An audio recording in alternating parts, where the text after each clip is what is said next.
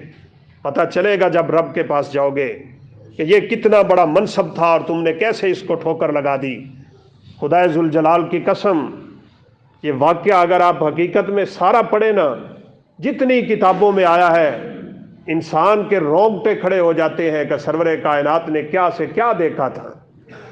جنت کے نظارے بھی آپ کو دکھائے گئے، جہنم کے مناظر بھی آپ کو دکھائے گئے۔ سدرۃ المنتہا پہ پہنچ کے جبریل امین واپس آ گئے تھے، چھوڑ دیا آپ کو وہاں پہ۔ آپ صلی اللہ علیہ وسلم نے فرمایا میرے جانے پہ اس بیڑی کو رب تعالیٰ نے اتنا سجا دیا، اتنا سجا دیا کہ نہ اس سے پہلے یہ اتنی خوبصورت تھی نہ اس کے بعد کبھی ہوئی ہے۔ اس کے پتے ہاتھی کے کان کے برابر تھے، اس کے بیر گھڑوں سے زیادہ بھرے ہوئے تھے، نور کی لاٹیں نکل رہی تھی وہاں سے، شعائیں ہی شعائیں ہیں نور کی۔ یہ رب تعالیٰ کا پیدا کیا ہوا نور ہے۔ لیکن پھر عقیدے کی اصلاح کر لو، نور من نور اللہ نہیں، رب کے اپنے نور سے نہیں۔ جو نور رب نے پیدا کیا ہے وہ نور رب کی مخلوق ہے، رب کے اپنے نور سے کون نکلا ہے؟ صحیح مسلم کی روایت ہے، رسول اللہ صلی اللہ علیہ وسلم نے فرمایا نورہ حجاب، رب تعالیٰ کا نور تو سارا پردے میں ہے۔ یہ آسمان سے اگر سورج قریب آ جائے نا ہمارے، ہم اس کی شعائیں برداشت نہ کر پائیں گے۔ اتنے کروڑوں میلوں کے فاصلے پہ کھڑا ہوا آگ برساتا ہے، اگر نیچے آئے اور ہماری آنکھوں میں آنکھیں ڈال دے تو انسان کیا حیثیت رکھتا ہے؟ تم رب تعالیٰ کے نور کو کچھ سمجھتے ہی نہیں ہو۔ ہر جگہ تمہارا نور ہے، رب کا نور ہے، نور من نور اللہ۔ نبی کریم صلی اللہ علیہ وسلم نے فرمایا اگر اللہ اپنے چہرے سے پردہ ہٹا دے، میری بات نہیں ہے، یہ سرور کائنات کا فرمان ہے، کوئی جھوٹی بوٹی حدیث بھی نہیں ہے، یہ صحیح مسلم کی روایت ہے۔